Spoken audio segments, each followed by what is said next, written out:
Snow Red lived in a tiny isba on the edge of the Soviet tundra. It was the kind of place where your car could get stuck in the permafrost. It was also the perfect breeding ground for resentment towards capitalist car rental companies.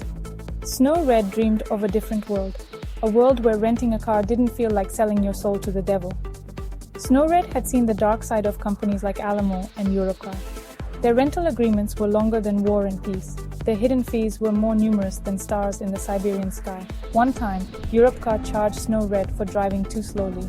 They claimed she was obstructing the flow of capitalism. Snow Red knew something had to change.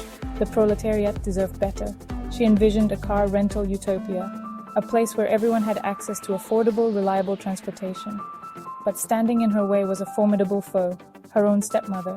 Her stepmother, the evil capitalist overlord, once handed her a poisoned IPO.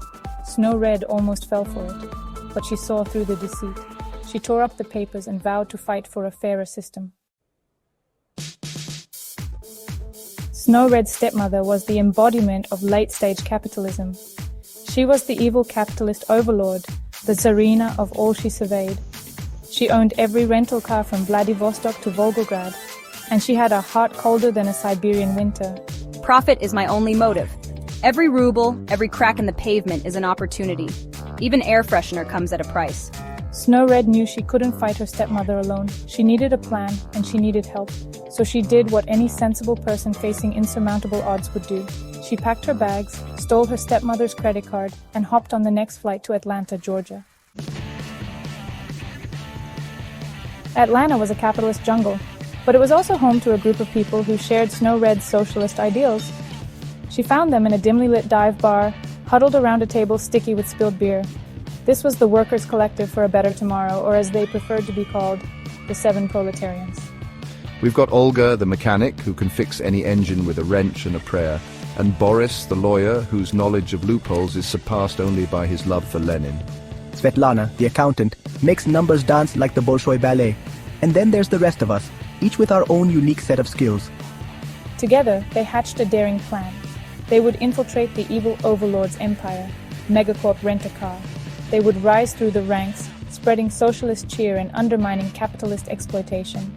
They would turn Megacorp from within, transforming it into a beacon of worker-owned prosperity. After all, Atlanta was the ultimate battleground of car rental, where companies went nose to nose. The plan was audacious. It was dangerous. It involved a surprising amount of paperwork, but it just might work. For months, Snow Red and the 7 Proletarians toiled in the belly of the capitalist beast.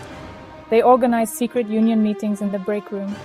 They replaced the air freshener with the scent of revolution. They even managed to sneak in a portrait of Karl Marx, cleverly disguised as the CEO's great uncle. Profit margins are up. Time to launch the Oligarch collection and introduce surge pricing based on the price of caviar. Oh, and let's trademark the word Nayet. But the revolution could not be contained. Word of Snow Red's movement spread through the ranks of Megacorp. Inspired by her message of fairness and equality, the workers rose up.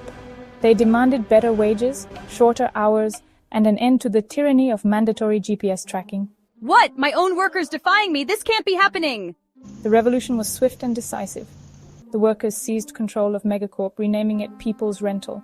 Snow Red, hailed as a hero, stood triumphant. But as Snow Red soon discovered, victory is often a double-edged sword. The People's Rental, bogged down by endless committee meetings and bureaucratic red tape, struggled to rent out a single car. Customers complained about the long wait times, the limited selection, and the mandatory history lectures on the evils of capitalism. Snow Red learned a valuable lesson that day. Overthrowing capitalist overlords is easy. Running a successful car rental company, that's a whole other story.